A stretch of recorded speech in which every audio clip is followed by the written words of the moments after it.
அனைத்து நண்பர்களுக்கும் வணக்கம். நம்ம இந்த வீடியோல பிளட்ங்கிற கொரியன் டிராமாவோட கண்டினியூவா தான் பார்க்க போறோம். ப்ரீவியஸ் எபிசோட்ல ஜேசன் ஒரு வேம்பயர் தான் சாய்க்கு தெரிய வந்திருக்கும். அதோட சியோங்மலே ஜேசனுக்கு சந்தேகம் வர அதுக்கப்புறம் என்ன நடக்குதுன்னு இந்த வீடியோல பார்ப்போம். இப்ப லியோட இடத்த தான் காட்டுறாங்க. அங்கதான் சேர்மனை கூட்டிட்டு வர லியும் சேர்மன் கிட்ட ஜோயின் உங்களுக்கு எதுவும் மறந்து கொடுத்தானான்னு சொல்லி விசாரிக்கவும் அவரும் அதை ஒத்துக்கிறாரு. அதுல கடுப்பான டைரக்டர் லியும் நான் உங்களுக்கு ஏற்கனவே சொன்னேன் அந்த மருந்து இன்னும் முழுசா ரெடி ஆகல, அதுக்குள்ள நீங்க அதை பயன்படுத்த ஆரம்பிச்சிட்டீங்க. இப்ப உங்களுக்கு தெம்பா இருக்க மாதிரி தோணும், ஆனா இதோட சைடு எஃபெக்ட்ஸ் ரொம்ப விபரீதமா இருக்கும். என்ன நீங்க நம்பினா மட்டும்தான் உங்களை என்னால குணப்படுத்த முடியும் அப்படின்னு சொல்லவும் சேர்மனுக்கும் வேற வழி இல்லாம லீ சொல்றதை ஏத்துக்கிறேன்னு ஒத்துக்கிறாரு. அதனால லீ சேர்மனுக்கு ஒரு மருந்து கொடுக்க இன்னொரு பக்கம் சாங் ஹாஸ்பிட்டல்ல ஜோயினை தான் மீட் பண்ண வந்திருப்பான். அவனை பார்த்து அதிர்ச்சியானவன் எதுக்காக இங்க வந்திருக்கேன்னு கேட்டா டைரக்டர் லீ தான் அவனை கூட்டிட்டு வர சொன்னதா சொல்லி அந்த ஜோயினோட கழுத்தை பிடிச்சு நெரிக்கவும் அவன் திடீர்னு ஒரு இன்ஜெக்ஷனை சாங் மேல இன்ஜெக்ட் பண்ணிடுவான். அதனால சாங் வழியில துடிச்சிட்டு இருக்க அங்க இருந்து எதுவுமே நடக்காத மாதிரி போயிடுவான். அப்போதான் ஆப்போசிட்ல சியாங் வரவும் அவன் நடவடிக்கையில ஏதோ ஒரு டிஃபரெண்டா நோட் பண்றாங்க. ஏதோ ஒன்னு தப்பா இருக்குன்னு தோணவும் அவன் ரூமுக்கு வந்து பார்த்தா அங்க சாங் இறந்து போன நிலைமையில இருக்க. இறந்து போன சாங்கோட உடல் எடுத்துட்டு டீமும் சியாங்கும் லியோட இடத்துக்கு வராங்க. அதை பார்த்து லீ ரொம்ப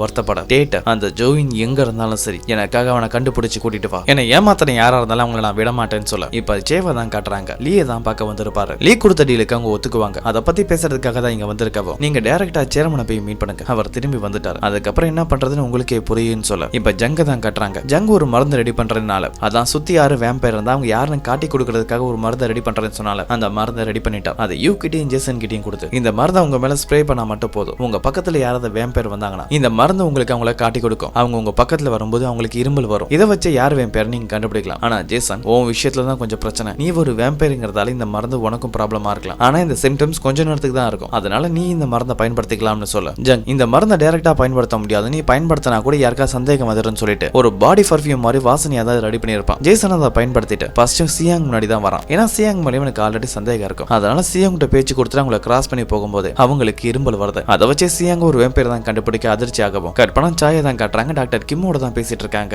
நான் உங்ககிட்ட ஒரு முக்கியமான விஷயம் பேச வேண்டியது இருக்கு, நீங்க மறைக்காம என்கிட்ட உண்மையை சொல்லணும். ஜேசன் ஒரு வேம்பயரா இருப்பான்னு சொல்லி எனக்கு சந்தேகம் இருந்துச்சு, அதை பத்தி உங்ககிட்ட பேசினேனே. ஆமா ஏதோ ஒன்னு உளறிட்டு இருந்தேன், அப்படிலாம் இருக்க வாய்ப்பே இல்லைன்னு சொல்லவும் டாக்டரே என்கிட்ட போய் சொல்லாதீங்க, ஜேசன் ஒரு வேம்பயர் தான் எனக்கு உண்மை தெரிஞ்சிருச்சு, முக்கியமா என்கிட்ட சொல்லிட்டாங்க, நீங்க எனக்கு ஒரு டீச்சர் மாதிரி என்ன நம்புறேன்னு சொன்னீங்க, ஆனா இந்த விஷயத்தை நீங்க என்கிட்டயே மறைச்சிட்டீங்கன்னு சொல்லி அவர் மேலேயே கோவப்படவும் இப்ப சேர்மனை தான் காட்டுறாங்க. அவர் மறுபடியும் ஹாஸ்பிட்டலுக்கு வந்த விஷயம் தெரிய யூ அவரை தான் மீட் பண்ண வரவும் சேர்மன் யூவோட முகத்தை பார்த்து கூட பேச மாட்டாரு. கையில ஒரு பேப்பர் வச்சுட்டு பார்த்த மாதிரியே தனக்கு முக்கியமான வேலை இருக்கிறதா சொல்லி அங்கிருந்து அனுப்பவும் யூவும் சோகமா அங்கிருந்து கிளம்புறாங்க. அப்பதான் இன்சார்ஜ் சேவும் உள்ள வர அவங்கள பார்த்துட்டு போகவும் சேவும் சேர்மன்ட்ட பேச வராங்க. அவங்க கிட்டயும் சேர்மன் தனக்கு முக்கியமான வேலை இருக்கு அப்புறம் பேசுறேன்னு சொன்னாலும் அப்பதான் சே ஒரு விஷயத்த நோட் பண்றாங்க. சேர்மன் கையில ஒரு பேப்பர் இருக்கும், ஆனா அது தலைகீழா இருக்கு. சேர்மன் அதை தான் படிக்கிற மாதிரி நடிச்சிட்டு இருக்காரு. ஏதோ ஒன்னு தப்பா இருக்குன்னு புரியவும் உடனே லீய வந்து மீட் பண்றாங்க. லீ கிட்ட என்னதான் நடக்குதுன்னு கேட்கவும் சேர்மன் என் கையையும் மீறி போயிட்டார், இதுக்கப்புறம் என்னால எதுவும் பண்ண முடியாது, அதோட உனக்கு இந்த ஹாஸ்பிட்டல் முக்கியமான பொறுப்பு வேணும்னு கேட்டல, அதனாலதான் சேர்மனுக்கு நான் ஒரு புது மருந்தை கொடுத்திருக்கேன், சேர்மன் இன்னும் 72 மணி நேரம் தான் உயிரோட இருப்பாரு, அதுக்குள்ள உன் காரியத்தை நீ சாதிச்சுக்கன்னு சொல்ல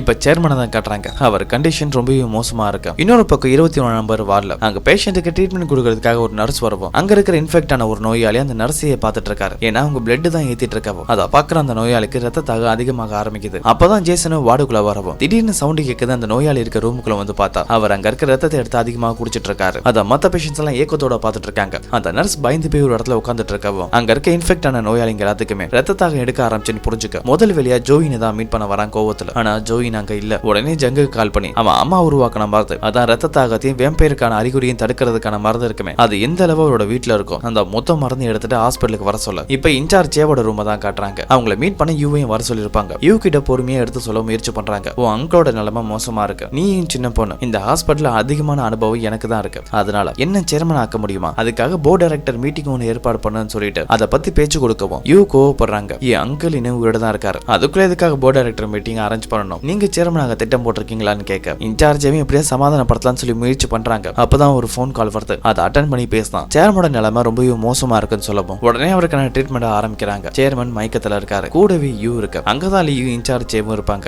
அப்ப லீயும் டாக்டர் யூ உங்களுக்கு நிறைய வேலை இருக்கும், நீங்க போய் உங்க வேலையை பாருங்க, சேர்மனை பாத்துக்க வேண்டிய பொறுப்பு எங்களோட தான் சொல்ல அப்பதான் ஜேசன் அங்க வரவும் அவங்க பேசின எல்லாத்தையுமே கேட்டு யூ ஒரு டாக்டர் மட்டும் இல்ல சேர்மனோட மருமகளும் கூட, அதனால அவ இங்கே இருக்கலாம், எந்த ஒரு தப்புமே இல்லைன்னு சொல்ல அப்ப கூட இருந்த இன்சார்ஜ் சேவும் டைரக்டர் லீக்கு சப்போர்ட் பண்ற மாதிரி டைரக்டர் லீ சொன்ன மாதிரி உன்னோட வேலையை போய் நீ பாரு, அங்கிள் நல்லபடியா நான் பாத்துக்கிறேன்னு சொல்லவும் அது அவங்களுக்கு ஆச்சரியமா இருக்கு. அப்பதான் ஜேசன் சேர்மனோட கையை பார்க்கவும் அவர்கிட்ட இன்ஃபெக்ட் ஆனவங்களுக்கான அறிகுறி சில தெரியுது. அதை யூவும் பார்த்து புரிஞ்சுக்கிறாங்க. அவங்க அங்கிள் சேர்மனுக்கு அந்த வைரஸை இன்ஜெக்ட் பண்ணிருக்காங்கன்னு. அதை பார்த்து கோவப்பட்ட யூவும் நான் ஏற்கனவே உங்களுக்கு வார்ன் பண்ண, எதுக்காக என் அங்கிளுக்கு அந்த மருந்தை கொடுத்தீங்கன்னு கேட்கவும் அதுக்கு லீயும் அந்த மருந்தை நானா கொடுக்கல, எனக்கே தெரியாம அங்கிள் தான் எடுத்துக்கிட்டாருன்னு சொல்லவும் ஜேசனும் நீங்க அந்த மருந்தை தரலாம் வேற யாரு கொடுத்திருப்பாங்கன்னு கேட்ட என்கிட்ட வேலை பார்த்தா ஜோயின் தான். அவன் எனக்கே தெரியாம மருந்து கொடுக்கவும் தான் அவனை வேலையை விட்டு அனுப்புனதா சொல்ல அது எல்லாத்தையுமே கூட இருக்க இன்சார்ஜ் இவன் கேட்டு தான் இருக்காங்க. அப்ப லீ கூடவே இருக்கவும் ஜங் உருவாக்கின மருந்தால அவர் கண்டினியூஸா இருமல் வந்துட்டே இருக்கவும் அப்ப யூவும் நீங்க 2 பேருமே இங்க இருக்க வேண்டியதில்ல வெளியில போகலாம்னு சொல்ல இன்சார்ஜ் லீ 2 பேருமே அந்த ரூம்ல இருந்து வெளியில வந்துருவாங்க. ஆனா சேரம்பு பயந்து போயிருக்காங்க. ஏன்னா சேர்மன் இன்னும் கொஞ்ச நேரத்துல இறந்து போக போறாரு. இதுக்கான காரணம் லீ தான் இன்சார்ஜ் சேவுக்கு தெரியும். ஆனா ஒருவேளை லீ எதுவும் மாட்டிக்கிட்டா தனக்கு ஆபத்து வரும்னு தான் சொல்லி ரொம்பவே பயப்படவும் அதை பத்தி லீ கிட்டே கேக்குறாங்க. நான் எதுவும் மாட்டிக்க வாய்ப்பு இருக்கானு. அதுக்கு லீயும் எக்காரணத்தை கொண்டு நீ எதுக்கும் மாட்டிக்க மாட்டேன் தைரியமா இருன்னு சொல்லவும் இப்ப ஜேசன் யூ கிட்ட 21 நம்பர் வார்டில் நடந்த எல்லா விஷயத்தையும் சொல்லி என் அம்மா உருவாக்கின சில மருந்து இருக்கு அதனால வைரஸை கியூர் பண்ண முடியாது இருந்தாலும் அதோட அறிகுறிகளை குறைக்கும் அந்த மருந்தும் அங்கிளுக்கு கூட ஜங்க் அந்த மருந்தை நிறைய உருவாக்க சொல்லியிருக்கேன். 21 நம்பர் வார்டில் இருக்க பேஷன்ஸ்க்கும் அந்த மருந்தை கொடுத்து அவங்களோட அறிகுறிகளை கொஞ்சம் கண்ட்ரோல் பண்ணுவோம் சொல்லவும் இப்ப யூ அவங்க அங்கிளை தான் பார்க்க வந்திருப்பாங்க. அவருக்கு இப்பதான் கொஞ்சம் முழிப்பு வரவும் கூடவே இருந்த யூ அங்கிள் நீங்க முழிச்சிட்டீங்களா நான் ரொம்பவே பயந்துட்டேன்னு சொல்ல அப்ப அங்கிளும் நான் அவனை ரொம்பவே மிஸ் பண்ணதா சொல்றாரு. அப்படியே மறுபடியும் மயங்கிடுவாரு. இன்னொரு பக்கம் ஜங் கிம் சாய் இவங்க 3 பேருமே புது மருந்துகளை கண்டுபிடிக்க முயற்சி பண்ணிட்டு இருக்காங்க. இப்ப ஜேசன் யூ கூட தான் இருக்கவும் இந்த ஹாஸ்பிட்டல் இருக்க யாரு மேலே எனக்கு நம்பிக்கை இல்ல நானே என்னோட அங்கிளை பாத்துக்க போறேன். என்னோட சில ட்ரெஸ் என் வீட்டுல இருக்கு நீ என் கூட வா சீக்கிரமா அதை எடுத்துட்டு வந்துருவோம். நான் கொஞ்ச நாளைக்கு ஹாஸ்பிட்டலே ஸ்டே பண்றதா சொல்லுவோம். 2 பேரும் அந்த ட்ரெஸ் எடுக்கிறதுக்காக தான் வந்திருக்காங்க. யூ அவங்க ரூம்ல இருக்க ட்ரெஸ் எல்லாம் பேக் பண்ணிட்டு இருக்கும் போது ஜேசன் யூவோட கம்ப்யூட்டரை பாக்குறான். அப்படி பார்க்கும்போது உங்ககிட்ட 100 கேள்வி கேட்கணும்னு சொல்லிருப்பாங்களா அதுல 100வது கேள்வி ரெடி பண்ணி வச்சிருக்காங்க. அந்த கேள்வியில ஒருவேளை நீ இறந்து போற சூழ்நிலை வந்தா அப்ப கடைசி நீ எதுவும் சொல்ல வேண்டியது இருந்தா அது என்னன்னு இருக்கும். அந்த கேள்வியை பார்த்துட்டு ஜேசன் அதுக்கான பதில டைப் பண்ண அது என்ன பதில்னு இப்ப காட்டல. அங்க இருந்த ஜேசன் மறுபடியும் ஹாஸ்பிட்டலுக்கு வந்து யூவா அங்களோட ரூம்லயே விட்டுட்டு தான் வீட்டுக்கு கிளம்பவும் அப்ப அவனுக்கு முன்னாடியே சியோங் எங்கேயோ வேகமா ஓடுறான். இப்ப சியோங் லீயை தான் மீட் பண்ண வந்திருக்கவோ லீ கிட்ட 2 கேள்வி கேட்கறாங்க. சேர்மனோட நிலைமை மோசமா இருக்கு அது எப்படின்னு கேட்க லீயும் அதுக்கான காரணம் நான் தான் சீக்கிரமாவே அவர் இறந்து போக போறதா சொல்ல 2வது கேள்வியா 21 நம்பர் வார்டில் இருக்க பேஷன்ஸோட நிலைமை நாளுக்கு நாள் மோசமாயிட்டே இருக்கு இப்படியே போனா அவங்க இறந்துருவாங்க போல இருக்கு நம்ம என்னதான் பண்றதுன்னு கோவமா கேட்கவும் அப்ப கூட இருந்த டேவும் யாரை எதிர்த்து பேசுறேன்னு கேட்கவும் லீ டேவ அமைதியா இருக்க சொல்லிட்டு 21 நம்பர் வார்டில் இருக்க பேஷன்ஸை பத்தி நீ கவலைப்பட வேண்டியதில்ல அதுக்கான மருந்து உருவாக்குற வேலையை நான் ஜேசன் கிட்ட கொடுத்திருக்கேன் அவன் கண்டிப்பா அந்த மருந்தை உருவாக்குவான்னு சொல்லவும் லீயோட நடவடிக்கை எதுவுமே சியோங்க்கு பிடிக்கல. அவரோட சேர்ந்து தானும் தப்பு பண்றோமோன்னு சொல்லி ஒரு கில்ட்டில் இருக்காங்க. டே தான் அவங்களை டிராப் பண்றதுக்காக ஹாஸ்பிட்டல் வரைக்கும் கூட்டிட்டு வரவும் அப்ப சியோங் டே கிட்ட நான் எதுக்காக டைரக்டர் லீக்கு உதவி பண்றேன் தெரியுமா நான் ஆபத்துல உயிருக்கு போராடிட்டு இருக்கும் போது அவர் தான் எனக்கு உதவி பண்ணாரு என் உயிரை காப்பாத்தி எனக்கு ஒரு புது வாழ்க்கையை கொடுத்தாரு. அந்த நேரத்தில் அவரோட எண்ணங்கள் என்ன இருந்துச்சு தெரியுமா மக்களுக்கு உதவி பண்ணணுங்கிறது மட்டும்தான் பணத்தை காரணமா வச்சு எந்த ஒரு உயிரும் போக கூடாதுன்னு நினைச்சார். அப்ப நான் பார்த்த டாக்டர் லீக்கும் இப்ப இருக்க டாக்டர் லீக்கும் ரொம்பவே வித்தியாசம்னு சொல்லிட்டு அங்க இருந்து மறுபடியும் ஹாஸ்பிட்டலுக்குள்ள வராங்க. அங்க ஜேசன் இருக்கவும் ஜேசனும் சியோங் கிட்ட பேச்சு கொடுக்குறான். நீ எங்க போனேன்னு கேட்டா ஃப்ரெண்ட்ஸை மீட் பண்ண போனதா சொல்றாங்க. உன் ஃப்ரெண்ட்ஸை மிஸ் பண்ணி ஜாலியா பேசிட்டு வந்திருப்ப போல இருக்கு நல்லது என் மேல உனக்கு மரியாதை இருக்கான்னு கேட்க உங்க மேல எனக்கு ரொம்பவே மரியாதை இருக்குன்னு சியோங் சொல்லவும் அப்ப ஜேசனும் நானும் உங்ககிட்ட ஒரு விஷயம் சொல்லட்டுமா நீ ரொம்பவே நல்ல பொண்ணு எந்த ஒரு சூழ்நிலையிலும் யாருக்காக அந்த குணத்தை மாத்திக்காதன்னு சொல்லிட்டு அங்க இருந்து கிளம்பவும் தன்னோட வீட்டுக்கு தான் வரான். ஜங் டபி பேச்சு கொடுக்கவும் ஜங் புது மருந்து உருவாக்குற வேலையில தான் இருக்க. அப்ப ஜேசன் கிட்ட நான் ஒரு பர்ஃபியூம் உருவாக்கி தந்தானே அது ஒர்க் ஆச்சா உன்னை சுத்தி வேற ஏதாவது வேம்பையரை நீ கண்டுபிடிச்சான்னு கேட்கவும் ஜேசன் சியோங்க பத்தி தான் யோசிக்கிறான். ஆனா ஜங்ட் அதை பத்தி சொல்லாம நான் எந்த ஒரு புது வேம்பையரையும் கண்டுபிடிக்கலன்னு சொல்லிடுவான். இப்ப இன்சார்ஜ் சேவை தான் காட்டுறாங்க. ஹாஸ்பிட்டல் எப்படியாவது தான் பக்கம் இழுக்கணும் அந்த ஹாஸ்பிட்டல் முக்கியமான பொசிஷன்ல இருக்க ஒரு ஆளை மீட் பண்ணி ஷேர் ஹோல்டர் மீட்டிங் நடத்தியே ஆகணும்னு சொல்றாங்க. அதுக்கு அந்த நபரும் சேர்மனோட உத்தரவு இல்லாம எதுவும் நடத்த முடியாது. சேர்மனை கடைசியா மீட் பண்ணும்போது கூட அவர் எக்காரணத்தை கொண்டு ஷேர் ஹோல்டர் மீட்டிங்ஸ் திரும்பி வர வரைக்கும் நடத்தக்கூடாதுன்னு சொல்லியிருக்காரு. அவர் அனுமதி இல்லாம எதுவுமே நடக்காதுன்னு சொல்லவும் இன்சார்ஜை சேர்மனை தான் வந்து மீட் பண்றாங்க. உங்களுக்கு அப்புறம் இந்த பொறுப்பு எனக்கு தான் வேணும் அதுக்கு ஷேர் ஹோல்டர் மீட்டிங் நடந்தே ஆகணும்னு சொல்ல சேர்மன் அதுக்கு சம்மதிக்கல. நீங்க ஒரு விஷயத்த மறந்துடாதீங்க 20 வருஷத்துக்கு முன்னாடி நீங்க பண்ண பாவத்தை பத்தி எனக்கு தெரியும்னு சொல்ல அதுக்கு சேர்மனும் அந்த பாவத்துல உனக்கும் பங்கு இருக்கு நம்ம 2 பேரும் சேர்ந்து அந்த தப்பு பண்ணதா சொல்றாரு. ஆனா இவங்க எந்த தப்பை பத்தி பேசுறாங்கன்னு சரியா தெரியல. இப்ப ஜேசனே அவன் டீம் தான் காட்டுறாங்க. எல்லாருமே புது மருந்து உருவாக்குற வேலையில இருக்கும் போது அந்த நேரத்துல தான் சேர்மனோட ரிப்போர்ட் வந்திருக்கும். அப்படி ரிப்போர்ட்டை செக் பண்ணி பார்த்ததுல ஜங் மூலமா சில விஷயங்களும் தெரிய வந்திருக்கும். அது என்னன்னா சேர்மனுக்கு விபிடி வைரஸ் கொடுத்தது மட்டும் இல்ல அதுக்கப்புறமா சில மருந்துகளை கொடுத்திருக்காங்க. அந்த மருந்துகள் ரொம்பவே ஆபத்தானதனும் அது மூலமா அவர் கொஞ்சம் கொஞ்சமா மூளையில பாதிப்பு ஏற்பட்டு தானாவே இறந்து போவாருன்னு சொல்ல இதை தெரிஞ்சுக்கிட்ட ஜேசன் வேகமா லீயை வந்து மீட் பண்ணி சேர்மனுக்கு நீ கொடுத்த மருந்தை பத்தி தெரிஞ்சிடுச்சு எதுக்காக அவரை கொலை பண்ண ட்ரை பண்றேன்னு கேட்கவும் ஏன்னா அவர் எனக்கு எதிராக செயல்பட ஆரம்பிச்சிட்டாரு எனக்கு எதிரியா மாறிட்டாருன்னு சொல்ல அப்படி என்ன பண்ணாரு சேர்மன் நீ பண்ண எல்லா தப்புக்கும் கூட தானே இருந்தாருன்னு சொல்லவும் அவர் என் மேல வச்சிருந்த நம்பிக்கையை இழந்துட்டாரு. என்னை எதிர்க்கிற ஆளுங்களை மட்டும் இல்ல எனக்கு நம்பிக்கை துரோகம் பண்றவங்களா இருக்கட்டும் என் மேல வச்சிருக்க நம்பிக்கை இழக்கிறவங்களா ஆகட்டும் இவங்க எல்லாருமே எனக்கு எதிரிதான். அதனாலதான் சேர்மனுக்கான முடிவு கட்டினேன். அதோட நீ சேர்மனை பத்தி கவலைப்படுறதை விட்டுட்டு 21 நம்பர் வார்டில் இருக்க பேஷன்ஸை பத்தி யோசி அவங்கள நீ காப்பாத்தி ஆகணும்னா நான் சொன்ன மருந்த உருவாக்குற வேலையை பாருன்னு சொல்ல ஜேசன் அங்க இருந்து கிளம்பி யூவை தான் மீட் பண்ண வரா. யூ கிட்ட நடந்த எல்லா விஷயத்தையும் சொல்ல யூவும் கோவப்பட்டு லீய பார்க்க போறாங்க. அப்ப ஜேசன் அவங்கள தடுத்து நீ அவசரப்பட்டு எதுவும் பண்ணக்கூடாது எனக்கு தெரியும் உனக்கு இருக்க கோவத்தை விடவும் அதிகமான கோவம் எனக்கு அந்த லீ மேல இருக்கு இருந்தாலும் என்னால இப்ப எதுவும் பண்ண முடியாது நீ அவசரப்பட்டு எதுவும் தப்பு பண்ணா அதால பெரிய பிரச்சனையை உருவாகும் கொஞ்சம் பொறுமையா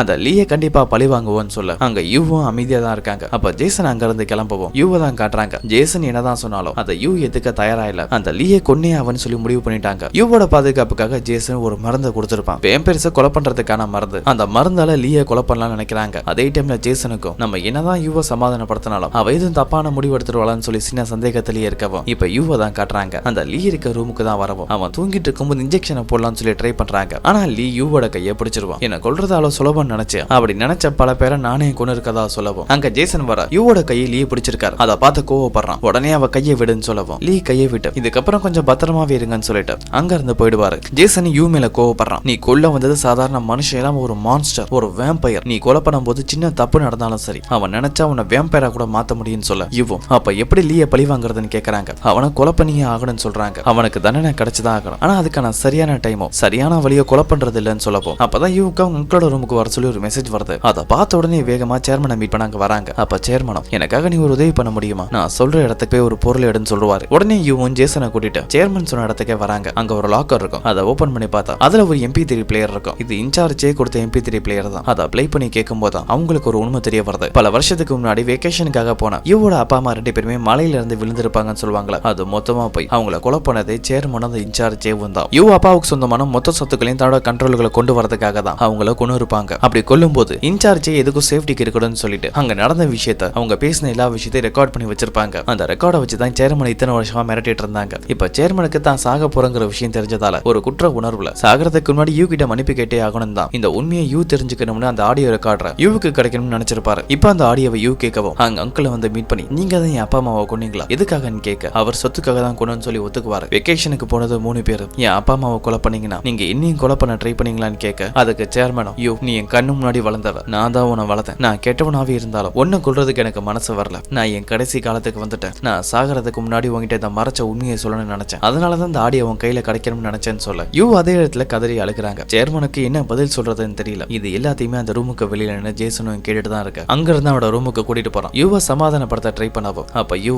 நான் எதுக்காக சமாதானம் ஆகணும், அந்த சேர்மன் இதுக்கப்புறம் உயிரோட இருந்தா என்ன, இறந்து போனா என்ன, என் அப்பா அம்மாவோட மரணத்துக்கு அவன் தான் காரணம், அதுக்கான பதில் அவர் சொல்லிதான் ஆகணும்னு கோவத்துல மறுபடியும் சேர்மனை மீட் பண்ண போறாங்க. ஆனா வந்து பார்த்தா அங்க சேர்மன் தற்கொலை பண்ணி இறந்து போயிருப்பாரு. அதுக்கப்புறம் என்ன நடக்குதுன்னு அடுத்த வர வீடியோல பாப்போம்.